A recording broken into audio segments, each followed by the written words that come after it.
Hello, hello, hello, everyone. How are you doing today? What's up? I hope everything is good. Welcome to the Teacher's Lounge with your teacher, Patricia. Okay, so today we're going to start the same way we always start, introductions. So I'm going to post a comment for you guys, and I'd like you to tell me 3 things. Okay, first, please tell me your name. Second, please tell me what country you're from. And third, I have a fun question for you. Tell me, who is your favorite American or British musician? Who is your favorite American or British musician? Okay, so I've posted that in the comments, and you guys can post that information so that I know who's here. I can use your names and I know who I'm talking to. Okay, now I'm going to post 2 other things today. And the reason why I'm posting them is because people always ask me this question anyway. So I figured I'll just post them now. One is my website. People always ask me, what's your website? Do you have a website? Yes, I have a website. Okay, so I posted it there. And the other question people always ask me is, do you have a YouTube channel? What's your YouTube channel? How can I find it? All right, so I posted the YouTube channel also. So if you guys are looking for my website or my YouTube channel, there it is. And the last thing I'm going to post is my 3 answers to those questions. So what's my name? My name is Patricia. You guys already knew that. Where am I from? I'm from the United States. You probably knew that too. Who are my favorite American or British musicians? I bet you don't know that. So let me tell you. One of my favorite musicians, I actually chose 2 because it was really hard to pick just one. So one musician that I mentioned, I love, Prince. Do you guys know Prince? Do you know who that is? He's one of my favorite singers. And the other musician that I mentioned is not a singer, but a rapper. And I love hip hop. I grew up listening to hip hop, so of course I have a favorite rapper. My favorite rapper is Nas. Okay, so my 2 favorite American or British musicians are Prince, who's a singer. Also, he played lots of instruments. He was like a musical genius. And then my favorite rapper is Nas. So tell me who's here, what's your name, what country you're from, and who is your favorite American or British musician? Nasir, hello. How are you, Nasir? All right, I'm going to give you guys a couple more minutes to do your introductions, and I'm going to get my phone set up because some of you guys probably know that if I don't use my phone as well as my laptop, then I miss some of your comments, and I don't want to miss you guys' comments and questions during this event. So give me 1 second. I'm going to get my phone all set up so I can hear you guys. I can see you guys' comments, not hear you guys' comments. All right, so now I can see everything. Nasir is here. Hello, Nasir. And then someone else is here from Egypt, but I don't understand Arabic, so I can't read your name. I'm sorry, but hello to Egypt.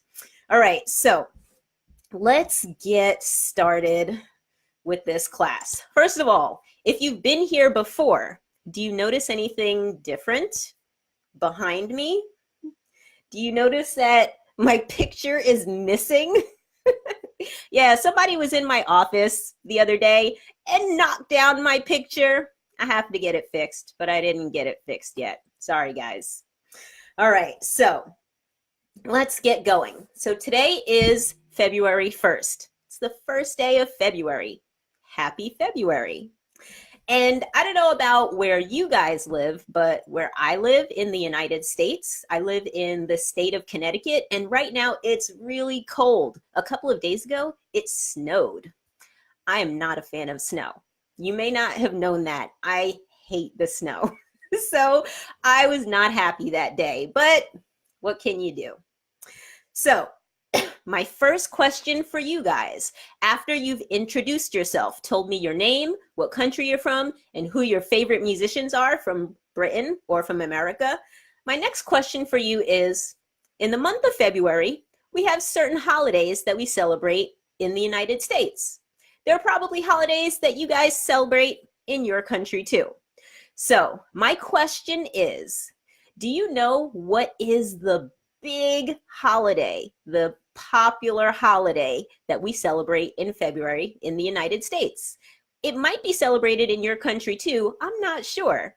But what is the big holiday that we celebrate in February in the United States? If you think you know, put it in the comments right now. Okay, I'll give you about 10 seconds and then I'm going to give you guys the answer. What is the big holiday, a popular holiday that we celebrate in the United States in February? Okay, and if you guys already entered your answer or you're not sure and you don't have an answer, give this video a like. That really helps other students to find this video. So please give this video likes if it helps you. Okay, so the holiday that we celebrate in February. Yes, who is that?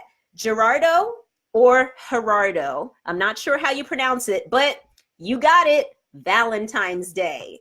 So Valentine's Day, is that celebrated in your country? Do you know what Valentine's Day is? Okay, if you don't know what Valentine's Day is, tell me in the comments, put I don't know, so then I'll explain it to you. So do you know what Valentine's Day is? What is Valentine's Day about? What are we celebrating? Tell me if you guys know. Anasur, New Year, that's a good guess. I know that in Asia, they celebrate Chinese New Year in February, but in the United States, we celebrate New Year in January. Most people do. So not New Year, although that's a good guess, Anasur. It's Valentine's Day. So Valentine's Day, if you don't know, is a holiday that celebrates love. Celebrates love. So sounds like a great holiday, doesn't it? Well, in this country, some people love it, some people hate it. So it depends who you ask. But Valentine's Day is the big holiday that we celebrate in the United States. Now, there's actually something else that we celebrate in February in the United States. And I'm pretty sure this only happens in the United States. But we celebrate it for the entire month of February. Does anybody know what that is? We call February something month. What do we celebrate for the whole month of February? If you know, you can put it in the comments. Mary from Japan, hello, how are you? And you are correct, Valentine's Day. Let me see who else is here. I think that's everyone. I think I got everyone. Okay, so the other thing that we celebrate in February, some of you might not know this. February is called Black History Month. Black History Month. And that's something that's very specific to the United States, is my understanding. So you guys might not be familiar with that. Now, if you're curious about that, we're not going to talk about it today, but probably the next live event that we do, we'll talk a little bit about Black History Month. Today, we are going to talk about Valentine's Day. Okay, and the first thing that we're going to do is talk about Valentine's Day vocabulary. All right, so Valentine's Day vocabulary. We'll start with something really simple. Heart.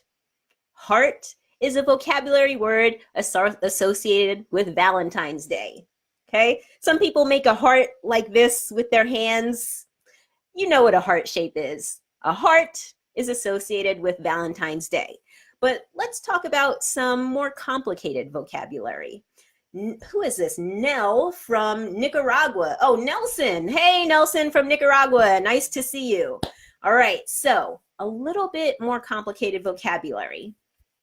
So the word Valentine in English actually has two different definitions. They're both related to the holiday, Valentine's Day, but what does the word Valentine mean? Do you guys know what that word means in English? How do we use that word Valentine? Other than saying Valentine's Day, how else do we use it? Okay, I'll give you guys a few seconds and then I'll explain. How do we use the word Valentine? What does it mean? Okay, and there are two different meanings. All right, so I'm going to start with the first one. A Valentine, okay, first of all, it's a noun, and a Valentine is the person that is special to you on Valentine's Day. Okay, so it's common to hear people say, who is your Valentine? Who is your special person today on Valentine's Day? So a Valentine is a special person that you care about on Valentine's Day. But there's another definition of the word Valentine. So on Valentine's Day, what we do is we exchange gifts or cards with people that we care about. And sometimes it's a person like a boyfriend or a girlfriend or a husband or a wife, but sometimes friends will give each other gifts too, especially kids. When kids are growing up in school, they give Valentines to all of their friends. A Valentine is what you call a card that you give someone for Valentine's Day. So in school, when kids are growing up, a lot of times they'll go to school on Valentine's Day with a bunch of Valentines to give to their classmates. It's really cute. It's very sweet, and it's a lot of fun for kids. So a Valentine could be the person that you care about on Valentine's Day, or a Valentine could be a card that you give to someone on Valentine's Day, even if it's just to a friend. Okay, so that's two definitions for the word Valentine. Now, the next one is a phrase. Sammy. Sammy, I hope I said your name right. Maybe not, but from Egypt. Sammy, hey, how are you doing? Thanks for joining us. And Dr. Atik from Bangladesh. Hello, doctor. How are you? Who else is here? Abdelrahman. Oh my goodness. I'm sorry if I said that incorrectly, but you're from Sudan. Hello to Sudan. And who else is here? Patricia from El Salvador. Hello.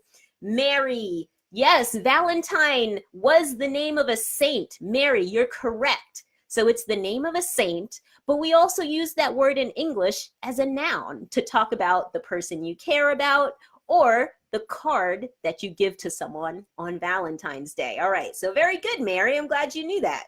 And let's see, any other comments? Okay, I think I got all the comments. So the next phrase we're going to talk about is to have a crush. Have a crush. What does it mean to have a crush? Do you guys know what that means? That one might be a little bit tricky. I'm going to give you about 5 more seconds. If you know what that means, have a crush. Gerardo, Cupid. Yes, that's another good word. We'll talk about that word. Definitely associated with Valentine's Day. But what does have a crush mean? Have a crush. So have a crush means that you like someone. And not as a friend. You like them as more than a friend, or you would like to be more than friends with that person. So that's what it means to have a crush. So this phrase, of course, we'll think about it on Valentine's Day, because if you have a crush on someone, if you like them, you might want them to be your Valentine, or you might give them a Valentine on Valentine's Day.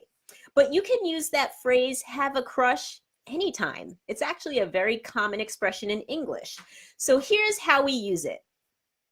When I was a kid, I was about 10 or 11 years old. So I was maybe in like 5th grade.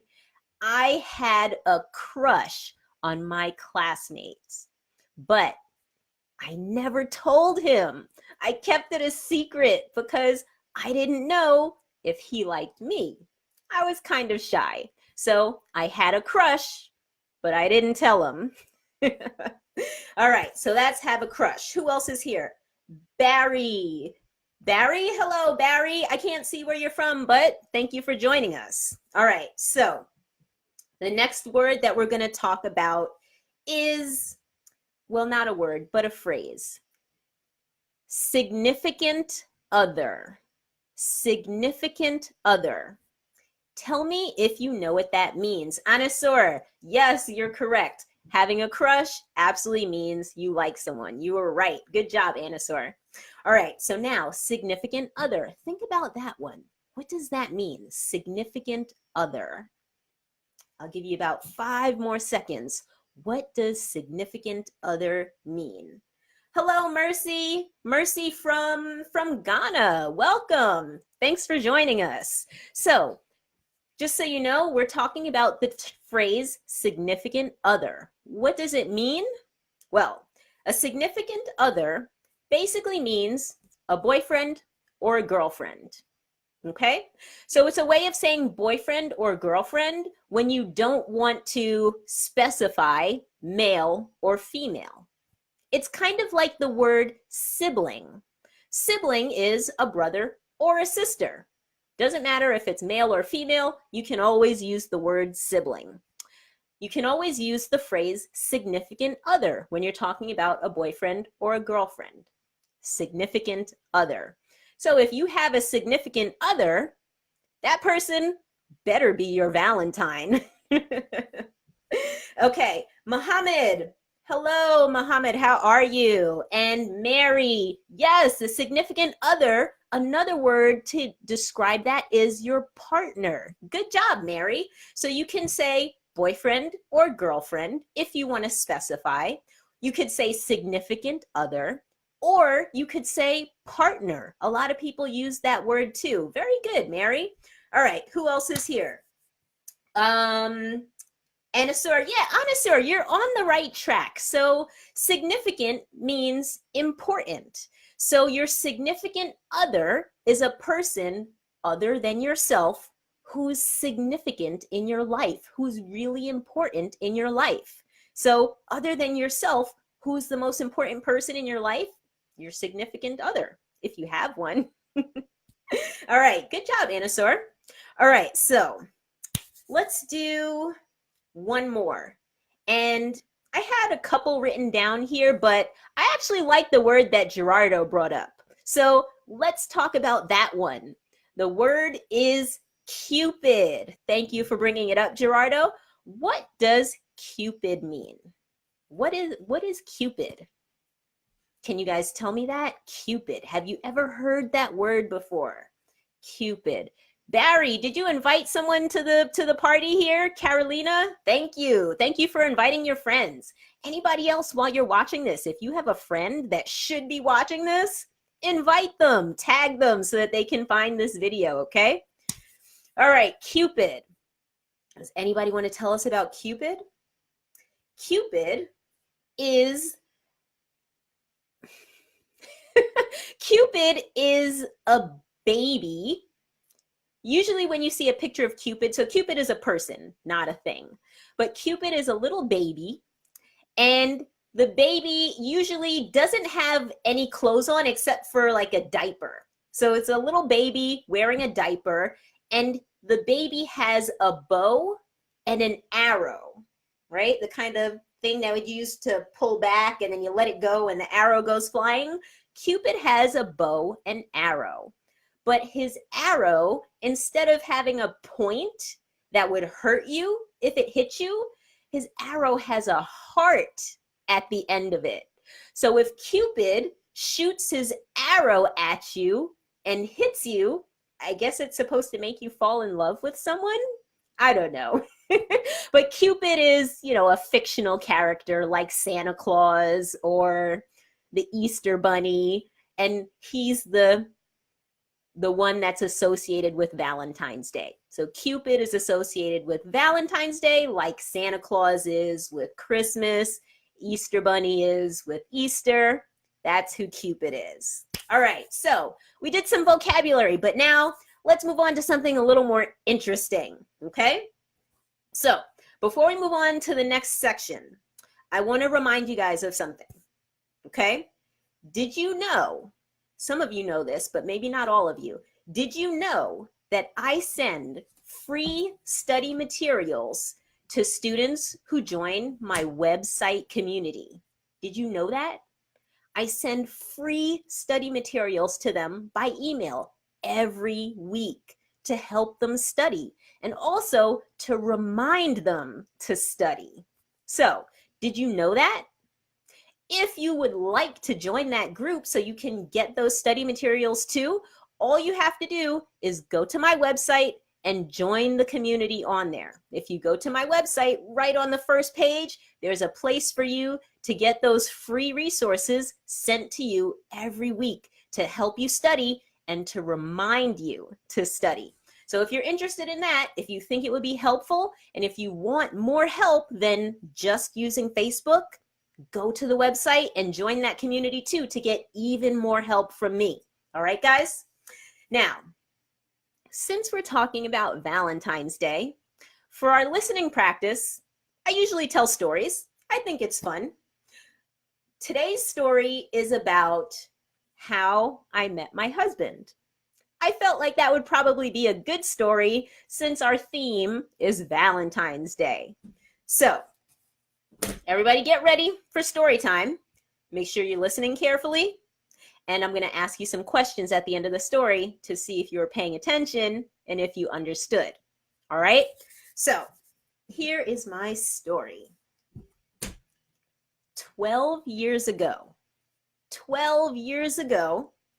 I met my husband for the first time. How did we meet?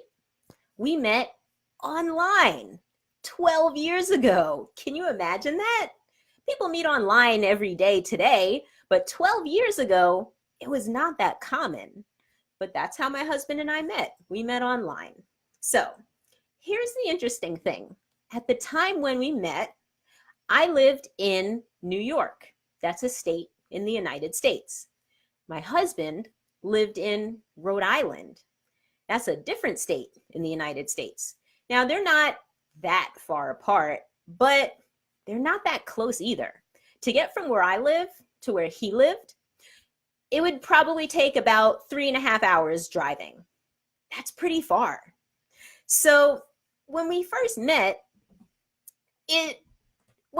we talked online first. We exchanged messages, emails, and things like that. And then we started talking on the phone. So we would call each other and talk, and we got to know each other better. And it seemed like we got along well. We liked each other. But did I want to go on a date with someone who lived 3.5 hours away?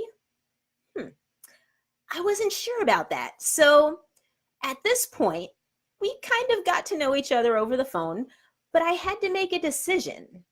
Did I want to wait until he moved to New York and then we could start dating? Or should I take a chance and start dating him now, even though he lived 3.5 hours away? So which one do you think I did? Do you think I said, let's wait until you move to New York and then we can go on a date? Or did I just take a chance and say, okay, I know you live far away, but let's go on a date now? Which one do you think I did? Did I wait or did I take a chance? Did I wait or did I take a chance? I'll give you 10 seconds to put in your answer. What do you think I did? Did I wait or did I take a chance? Put in your answer. I want to know what you think. What do you think I did? You got 5 more seconds. What do you think I did? Did I wait or did I take a chance? Okay, I saw someone put in a guess. Well, I decided to take a chance. I knew he lived really far away, but I decided, well, what's the worst that could happen? If we start dating and it doesn't work out, well, it just doesn't work out. Sometimes that happens. It's not the end of the world. So we started to date, even though he lived in Rhode Island and I lived in New York. Now, how did we date if we lived so far away? Well, here's the other thing. Yeah, you guys are right. I took a chance. Okay, so how did we date? My husband lived in Rhode Island, but sometimes his job sent him to New York for work. So sometimes for work, he was in New York. So like Monday, Tuesday, Wednesday, he might be in New York, and then he would call me and say, I'm in New York. Do you want to go out? Let's hang out. So he was in New York sometimes, and that's how we started dating. And it was a lot of fun. You know how it is when you first meet someone, you first start dating. It's very exciting. Well, this was no different. Now, the thing is, on weekends, what do we do? Well, here's what we started to do. One weekend, I would get in my car. I would drive 3.5 hours on Friday night, and I would hang out in Rhode Island for the weekend. And then I would go home on Sunday. The next weekend, he would get in his car and he would drive to New York and he would hang out in New York. And then we could go on dates on the weekend too. So that was an interesting way for our relationship to start. We lived in completely different states and we were driving back and forth every weekend. And then sometimes during the week, if he happened to be in New York, we might see each other then too. So it was all very exciting. But then finally, my husband said, guess what? I'm moving to New York. This is what we had been waiting for. So now we were extra excited, but we had another decision to make. He was moving to New York. So what should we do? Should we get a place together and live together? Or should we have separate places and get to know each other a little bit more? So what do you think we did? Did we decide to start living together as soon as he moved to New York? Or did we decide to live separately for a while when he first moved to New York? You guys have like 5 more seconds. What do you think we did?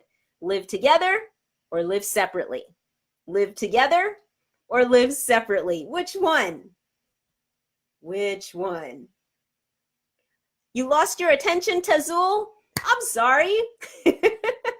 Try to pay attention, okay? All right, guys, so here's what happened next.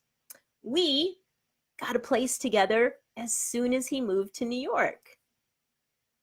What can I say? I'm a risk taker. So we lived together immediately when he moved to New York. Now, here's another vocabulary phrase for you. Live together, right? When 2 people live in the same house or apartment. There's a word for that in English. It's called cohabitate. Cohabitate. Okay? Cohabitate means living together. So my husband and I cohabitated as soon as he moved to New York. All right? So there you go. Some more vocabulary for you. So now he's in New York and we're living together and we're starting to build a life. It was really cool. Well, not right after that, but a while later. What's the next thing that happens? Of course, we get engaged. You can't get married if you don't get engaged. So we got engaged.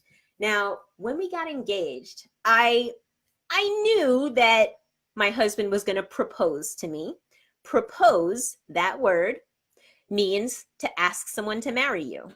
Okay, so if you ask someone to marry you, you propose to them. So I knew my husband was going to propose to me. We had talked about marriage a lot. We had planned to get married, but I didn't know when he was planning to officially ask me. So I didn't know when exactly it was coming. I knew it was coming, but I had no idea when. And my husband finally decided to propose to me at a vineyard. At a vineyard. And it was really beautiful and memorable.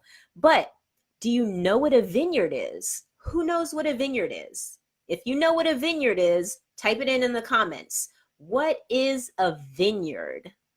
Okay, vineyard, I'll spell it for you. V-I-N-E-Y-A-R-D. I'll spell it one more time. V-I-N-E-Y-A-R-D. Vineyard. What is a vineyard? Okay, a vineyard is a place where they grow grapes that are going to be used to make wine. Okay, so grapes that are grown to make wine, you grow at a vineyard. Okay, so we went to this vineyard where you can go and you can try the different wines and you can walk around the grapevines. You can walk around the vineyard. It's really very beautiful. And that's where my husband proposed to me. So it was pretty cool. So we're engaged. That means we're planning to get married. But if you're planning to get married, what do you have to do? You have to plan a wedding. And guess what? I was not excited about this. Planning a wedding is a headache. It's a pain. It's annoying. There are a million things that you have to do. I was really not happy about all of these plans that had to be made. But if you want to get married, someone's got to plan the wedding. So I had to plan this wedding. Now, one of the first things that you have to decide when you plan a wedding is, where is the wedding going to be? Where is the wedding going to be? Now, a lot of people, when they plan a wedding, they might have their wedding in the town where they grew up, or they might have it in the town where they currently live. So I grew up in New York. My husband grew up in Rhode Island.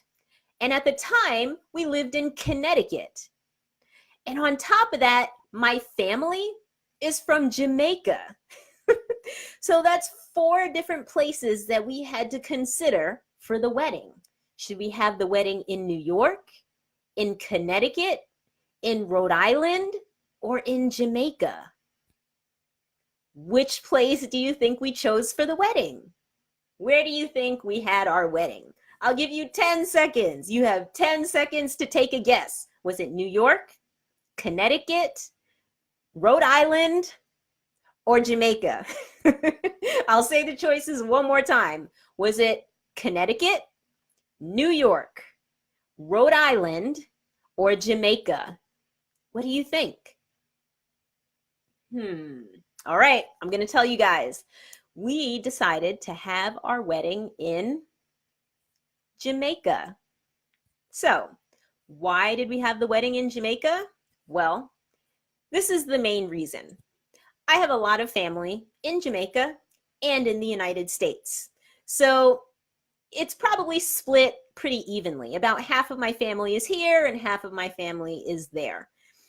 But the one family member that I was most concerned about was my grandmother.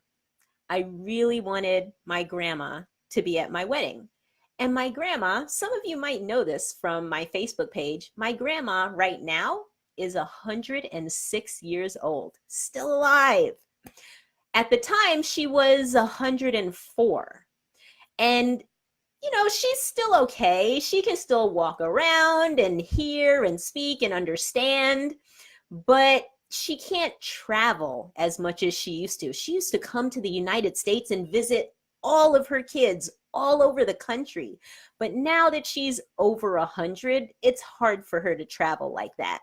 So to make sure that my grandma could be at my wedding, which was really important to me, I decided to have the wedding close to her in Jamaica.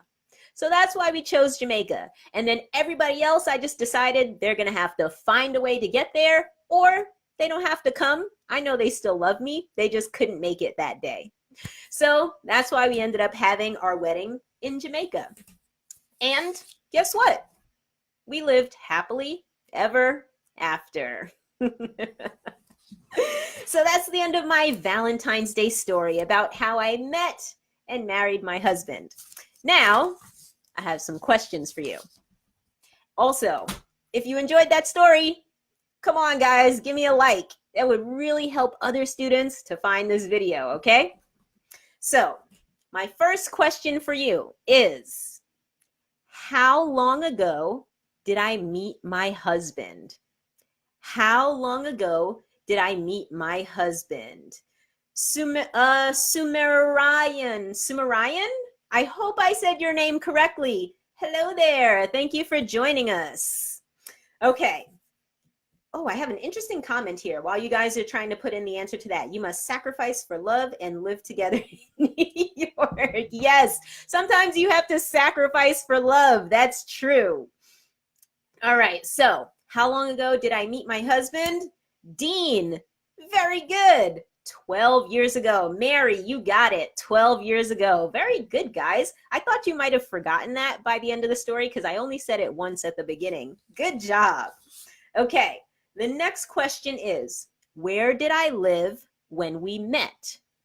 Where was I living when we first met? Who knows? Of course, the United States, because that's where I've lived my whole life, but where in the United States was I living when I first met my husband 12 years ago? I'll give you guys about 10 more seconds. Where was I living when I met my husband 12 years ago? Where was I living? I was living, Ahmed, you got it. Mary, very good. I was living in New York.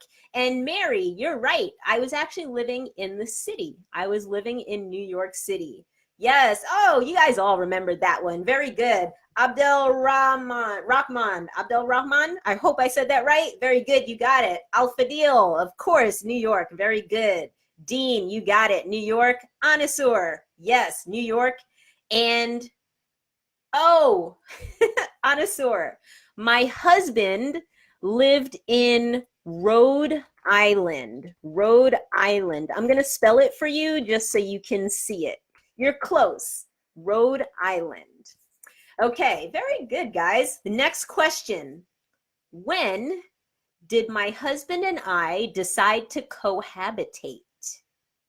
When did my husband and I decide to cohabitate? Do you remember what cohabitate means? Cohabitate, that's the word that means live together. So when did my husband and I decide to cohabitate? When did we decide to live together? Who remembers that? I'll give you guys a few seconds. Lenny, yes, you're right too, Lenny. I was living in New York at the time. Very good. Anasur, yes, your spelling was close. I know it's sometimes hard to figure out how to spell things when you hear them. So yes, now you know how to spell Rhode Island. So when did we decide to cohabitate? When did we decide to live together? Right after my husband moved to New York. Right after he moved to New York from Rhode Island, we started to live together. We didn't wait. Sometimes you got to take a chance, right? Okay, my next question is, this is the last question. Why did we have our wedding in Jamaica? Why did we have our meeting in Jamaica? Nasim, hello. Thank you for joining us, Nasim. Okay, so why did we decide to have our wedding in Jamaica? Who remembers that one? I said that right at the end of the story. You must remember that one. Do you remember? Who remembers? I'll give you like 5 more seconds.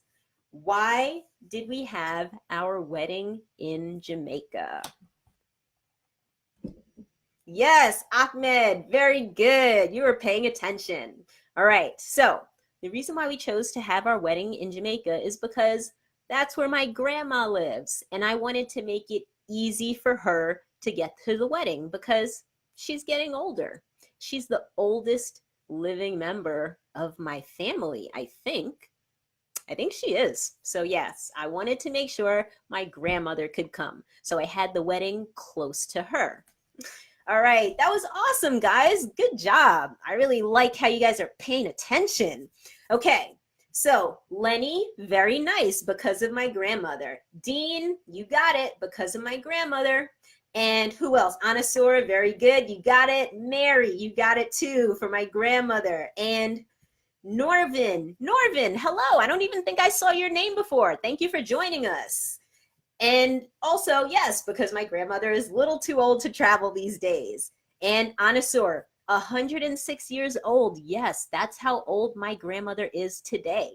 She just had a birthday, maybe 2 weeks ago was her birthday. She turned 106.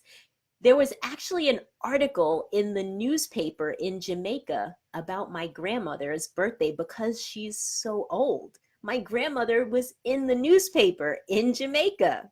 If I can find the newspaper article, I'm going to post it for you guys on the Facebook page, okay? Because I think it would be cool for you guys to see that. All right, so excellent. Finished with our story for today. I hope you enjoyed it. I hope it was helpful. And if it was, go ahead and give this video a like, okay? That helps other students to find it too. So now, I want to ask you guys, do you have any questions for me right now? Anytime we have these live events, it's always an opportunity for you guys to ask any questions that you have about English. Maybe you have questions about a vocabulary word that you heard. You're not sure how to use it in a sentence, not sure how to pronounce it. Maybe you heard an expression or a slang word and you don't know what it means. Any questions that you have about English that you want to ask right now and get an answer to. You guys can post questions now. I wish for her, oh, Anasaur, for my grandma, all the best wishes for my grandma. Thank you, Anasaur. All right. So, any questions about English? I'm going to give you guys a couple of minutes to ask any questions about English. While you guys put in your questions, I'm just going to remind you about a couple of things that I already mentioned. First, remember, I send study materials, free study materials to students who join my website community. If you're looking for more help with your English, more help besides Facebook, go to my website and join the community there. I'll send you information every week that will help you to study and will remind you to study so that you don't forget. Okay? So if you're looking for more help with your English, you can go to my website and join that community, and I'll send you even more things that will help you out. The website, I posted in the comments, so go all the way up to the top of the comments and you should be able to find my website. Okay? The other thing I'm going to remind you about, I talked about a watch party not that long ago. I'm working on planning a watch party, but I have to find a video that it's okay for us to show on Facebook, because sometimes you can get in trouble if you show the wrong video on Facebook. I don't know if you guys are aware of that, but there are laws about what kind of videos you can show. So I don't want to get in any trouble, but I also want to show a video that's really good and interesting for you guys. So I'm working on the watch party. So keep looking out for that. Okay, so let me see if we have any English questions. How can I remember my English tenses when I'm in dialogue or in a conversation? That's a good question, and you don't have to be embarrassed about that question. You don't have to put this icon. It's okay. A lot of people have that problem when they're learning a new language. There are so many different tenses in your head, they get all confused and you can't remember which one to use at what time. So the thing that I suggest to my students is don't try to learn all the tenses at once. That will just get you frustrated. Okay? Start with 4 tenses. I always start my students with 4 tenses. The simple present, the present continuous, simple past, and the past continuous. Okay? And in English, the future is a pretty easy tense. So if you want to add one more, the simple future is a good one too. Start with those 5. Okay, Dean? And get really good at those 5. Yes, you might use other ones every once in a while, but don't focus on those. Don't spend a lot of time studying advanced tenses like past perfect and, things like that. Don't worry about those until you have the basics mastered. Get really good at the basics first, and then worry about more advanced tenses and complicated sentences. Do that stuff later. A lot of students, I think, rush to the more advanced things and their basics are weak. That's not a good situation. It doesn't matter what language you're trying to learn. Don't try to go for the advanced things if you still don't have the basics under control. Focus on your basics first. And for your basic tenses, simple present, present continuous, simple past, past continuous, and simple future. Just start with those 5 and get really good at those. And don't worry about any other tenses until you get really good at those 5. Okay? That would be my advice to you. All right, let me see if we have any other questions. I don't want to miss any questions. What's the difference between someone and somebody? Oh, that's a really good question. To be honest, let me see, who is that question from? Lenny. Okay, so Lenny, someone and somebody mean the same thing. You can use them pretty much interchangeably. That's a good word to learn. Interchangeably means you can switch them around and it doesn't make a difference. Okay, so you could say, I saw someone in the kitchen this morning. I saw someone in the kitchen this morning. Or you could say, I saw somebody in the kitchen this morning. They mean exactly the same thing. Okay, so don't worry about the difference between someone and somebody. There is no difference. You can use either one whenever you want. Okay, so that's the good news. It's probably the answer you were hoping for. All right, I maybe have another question here. Let me take a look. Thanks. Oh, speaking practice. Okay, whose question was that? Alfadil. Okay, what about speaking practice? That is really tricky for some students because you could speak at home by yourself to yourself, but that will help you a little bit, but it won't help you as much as talking to other people, because when you talk to other people, they're going to let you know if they understood what you said or if they didn't understand what you said. And that's important when you practice speaking. You have to know if what you're saying makes sense to other people. So if you practice speaking by yourself, you don't get any feedback. You don't know if what you're saying makes sense to another person. So for speaking practice, there are a couple of things that I would suggest. One is, if you know anybody who speaks English near you, in your family, or a friend of yours, or someone at work, anyone who speaks English, practice talking whenever you see them. Okay, because practicing speaking is one of the things that students don't do enough. And then they struggle when they actually do try to have conversations with people. But of course you're going to struggle. You haven't really practiced speaking that much. So what if you don't have family or friends around you to practice speaking with? Okay, so that's a little bit trickier, but there are things that you can do. One is, if you don't have a friend nearby that you can practice speaking English with, you can, one, try to make friends with someone who speaks English. And one easy way to do that is online. Okay, so you can meet people online on Facebook, in different groups that you're in, and there might be people that you meet online who do speak English. And if you meet someone who you trust and you would like to speak with and practice English with, you can let them know, hey, maybe we can chat sometimes and practice our English together. That's something else you can do. Now, the other thing that I would suggest to you, and this is something that I would say students don't take seriously enough, is sometimes if you don't have any access to someone in person or online to practice speaking with, it really might make sense at that point for you to get into a class. Okay, if you get into a class, you're automatically going to be around other people who are trying to learn English, your classmates. Okay, so if you get into a class, you can meet some other students that way, and then you guys can practice together outside of class.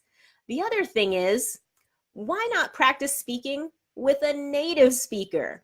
If you take an English class, a lot of English classes are taught, well, in the United States, a lot of English classes are taught by native speakers. Okay, so if you want to practice speaking with a native speaker, which is even more helpful, you might have to take a class for that. You might have to find a teacher for that. Or there are sometimes platforms online where you can pay to talk to someone online. Okay, so those are the things that I would suggest for you. I hope that was helpful, and if you still have questions, you can go ahead and put those in the comments. All right, so let me see. Other questions. I understand Good advice. And how do you, oh, pronunciation question, Dean. Okay, I'll help you with that. So, how do you pronounce that word? That word is through. Through. That's how you pronounce that word. And through is a preposition. So you use it like this. I walked through the door and down the stairs. Through. Or we drove through a tunnel. Through. Okay? Just so you know, Dean, I actually have a video about that word in particular. I think it's pretty funny that you asked about that word because I made a video about that not too long ago, okay? So when I'm done with this event here, I'll post the video and you can watch the video and it might help you understand the pronunciation of that word and a few other words that are close to that word. Okay, so I'll post that for you a little bit later on. And question also about pronunciation, Dean, and how to improve pronunciation in general. So again, pronunciation is really one of those things that you have to get help from a native speaker, okay? Or someone who has been speaking the language for so long that they sound like a native speaker. There are some people that are like that. So if you want to improve your pronunciation, one of the easy things to do is to just watch movies or watch TV shows that have native English speakers in them. So American TV shows, or if you're interested in the British accent, British TV shows, and you can listen to how they say certain words or phrases. And here's the thing that I would suggest that most students don't do. When you're watching, if you hear a sentence or a phrase, particularly something that you think might be useful, something that you might say in the future, pause your video and try to repeat it. Say it exactly the way you heard it, okay? Then go back and listen to it again and repeat it again. See if you can get a little closer. So actually stop the video and try to repeat the things that you hear a couple of times. That can be helpful. But here's the thing. A TV show or a movie or a video on YouTube cannot give you feedback. The video isn't going to tell you, yes, you pronounced that correctly, or no, that's not quite how you said it. Unless you have someone who can actually give you that feedback, you don't really know if you're saying it exactly correctly. The other thing that a native speaker can help you with is explaining how to make a certain sound. So you might hear a sound from the TV and you can't make that sound. You're not sure where to put your tongue. You're not sure how to shape your mouth. You have to know those things to be able to make the sound. And some sounds can be really hard if you're not used to pronouncing those in your own native language. So this is something that I actually do with a lot of my students. When they have trouble with pronunciation, I tell them my tongue is here. My tongue is in the front of my mouth. My tongue is in the back of my mouth. My tongue is touching my teeth. Or my mouth is more open for this sound, or it needs to be more closed for this sound. Those are the kinds of instructions that can be really helpful with pronunciation. So that's why sometimes a live person is more helpful than a video or an app. Okay? But Dean, I really hope that answers your question. And if you have more questions, go ahead and post those. All right, so we'll have another question. How do you use on and onto? So, I could give you two sentences as examples, but I'll be honest, that probably wouldn't explain everything to you. And in the next 5 minutes, it would probably take me some time to explain that one to you. So here's what I'll do. I'll give you a couple of examples, and this is for Norvin. Okay, Norvin, I'm going to give you a couple of examples, one using on and one using onto. And what I can also do is on Facebook over the next week, I'll put some lessons in there that will help you to understand more.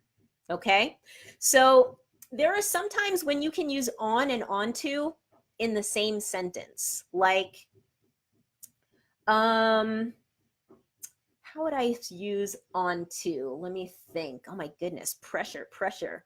I wasn't planning on doing this. Onto. Um, I put the food onto the plate. I put the food onto the plate. Okay. Or you could say, I put the food on the plate. In that case, it doesn't matter. You can say either one.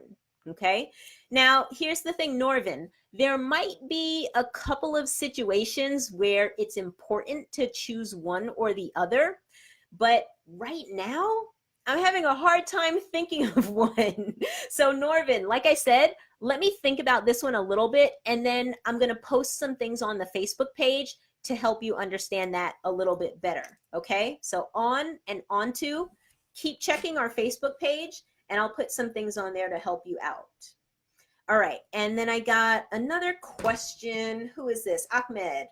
How do you improve the writing? Improving your writing.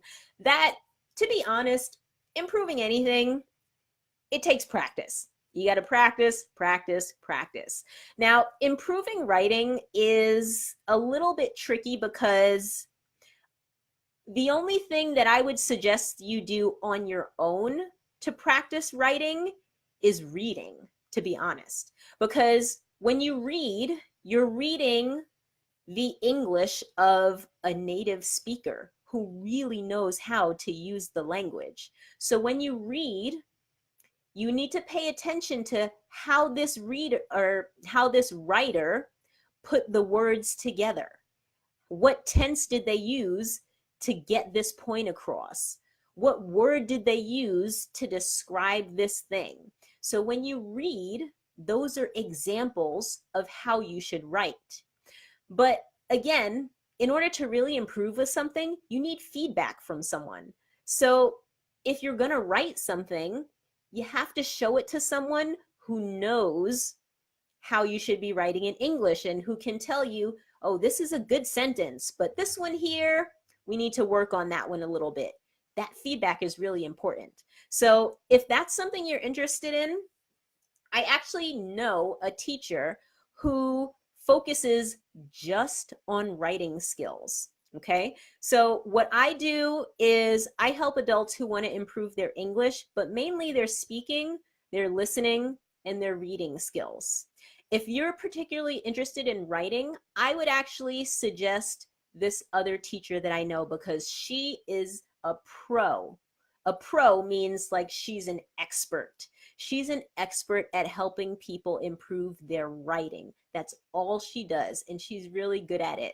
So if you want more information about that, send me a message and I can give you her information because I've sent other students to her and she's a really good teacher. Okay? All right, let me see. What else do we have here? In and into, Norvin. I'm going to put that into the same category as on and onto, okay? I'll put some things on the page over the next week that will help you to understand how to use those words. Okay, Norvin? Don't worry. Okay, other questions. Ahmed, I got your question. Norvin, I got your question. I find it difficult. I'm not sure who this is because I can't see the name. It's only in Arabic, but I find it difficult to write and read, but when I talk, I can understand. What are your tips to improve? To improve reading and writing. Okay, well, we just talked about how to improve writing, okay? And how to improve reading, to be honest, that one is you just have to read. And reading is actually something that I think a lot of students can work on their own. If you really want to improve your reading skills, you can probably do a lot of things without a teacher or a class to help you get better at reading. But the best thing is to just practice reading. Now, here's the tricky thing. You have to pick reading material that's at the right level for you, okay? If you pick reading material that's too easy, you're not going to learn much from that. But if you pick reading material that's too hard, you're not going to learn much from that either. You have to pick something that's just at the right level. I actually have a video about how to find good reading material for English students. And on my website, I have a page called resources. And one of the resources that I have is some suggested reading material. So I have 6 books that I found myself that I think are really good material for English students. And if you're looking for something to read, you can start with something like that. There's something there that's for beginners, and then there's a lot of material that's good for like intermediate and advanced students as well. One thing I often tell people is that if you're not ready for a regular novel or a regular story that like native speakers would read in English, try graphic novels. Graphic novels are such a great tool for English students because there are pictures. The pictures will help you to understand what's going on in the story. Okay, so graphic novels, that's my biggest suggestion for you. If you're looking for reading material and you can't find anything that you think is at the right level, look for some graphic novels. And if you need some ideas, go to my website, go to that resources page, and look at some of the ones that I suggested. You might want to try one of those, or it might give you an idea of what else you should look for, and then you can find something for yourself. Okay, so I hope that helps you with the reading material, and we already talked about how to improve the writing skills. Now, let me see. Oh, we got more questions here, and we're almost out of time. Oh my goodness. All right, so vocabulary. Learn and remember words. Okay, really quick, vocabulary, how to learn and remember words. First of all, don't learn vocabulary words from a list. Don't learn a random list of words. Learn words through stories. You should be practicing your reading. That's where your vocabulary should be coming from. Any words that you find in your reading material that you don't know, that's a new vocabulary word for you. And you're gonna remember it because you have this whole story that you have to help you remind you, what does that word mean? What does that word cohabitate mean? Oh, well, cohabitate, that was the word that Patricia used when she was talking about her husband. And oh, right, they live together. Cohabitate means to live together. So do you see how a story helps you to remember vocabulary? If I just said to you, hey guys, cohabitate means live together, and then a week from now I asked you what that word meant, you might not remember. A lot of people would just forget. But you'll probably remember this story that I told you, and the word cohabitate will hopefully stick with you a little better because this story is memorable. Okay? So that's generally what I suggest for vocabulary. Don't try to learn it from a list. Learn it from reading, learn it from watching things like videos, TV shows, and learn it from conversations. You hear somebody say a word and you don't know what it means. So wait, I'm sorry. I don't know that word. Can you tell me what it means? That's how you learn new words, okay? And that's how you remember them, because the stories, the conversations that you were having when that word came up, those you'll remember, okay? Now, the other thing I would suggest is anytime you learn a word, put it on a list. All of my students keep a vocabulary list and look at the list every day. Every day. It'll only take you 5 minutes. You have 5 minutes. If this is important to you, if learning English is important to you, you can find 5 minutes every day to look at that list. If you look at that word every day, it will start to stick in your head. If you look at it today and then you don't look at it again for 7 days, you're probably gonna forget it. But the thing that you learned just yesterday, that you actually might still remember. But don't let 7 days go by. Don't let 4 days go by. Every day, look at those words, okay? All right, let's see, do we have any more questions? Don't forget me. My name is Same from Egypt. Don't forget me, please. Oh, wait, don't forget what? Same, did I miss your question? I didn't see a question from you, but if you have a question, put it in again, okay? Thank you very much. How can I speak like a native speaker? How do you speak like a native speaker? Well, to be honest, you got to learn that from a native speaker, okay? So Find a friend who's a native speaker, and if you don't have a friend, then you might have to take a class. You might have to find a teacher. That's how it goes. The way I learned how to speak like a native speaker is from the native speakers that I lived with as a kid, my parents. If you want to sound like a native speaker, you got to learn that from a native speaker. No one else can really teach you that. All right? Okay, guys, I think that's it. Same, if you still have a question, I'd be happy to answer it. But other than that, I can't answer any more questions, guys. I'm sorry. Our event is over for today. I really, really hope you guys enjoyed it. I hope it was helpful. Please give this video a like if it helped you. Also, please share this video with someone else who is learning English, okay?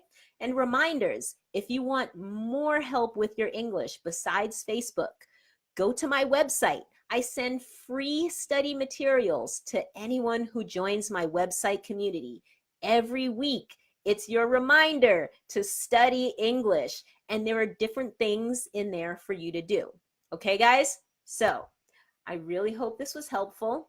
We'll talk more about Valentine's Day, so don't worry, and we'll also talk about Black History Month. All right?